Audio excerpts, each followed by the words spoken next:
how to add contact column in Smartsheet. So first go to Smartsheet and then just look for your sheet. So once you've opened it up, you can just let's say I want to add a contact column here, the last one. So just hover mouse over the last and then click on right click and then click on insert column right. Now here just name your column. So I'm just going to name this as contacts, and then you can just look for contact list column type here. And then here, if you want to allow multiple contacts per cell, you can do that. You can just turn this on. And then if you want to restrict to list values only, you can do that as well. Okay, so I'm just going to turn this one on.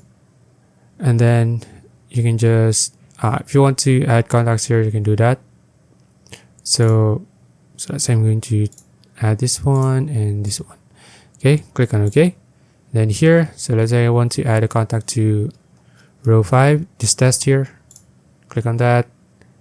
Click on add. Oh wait. Click on drop down and then just look for your contact. So I'm just going to add this one and there you go. Okay.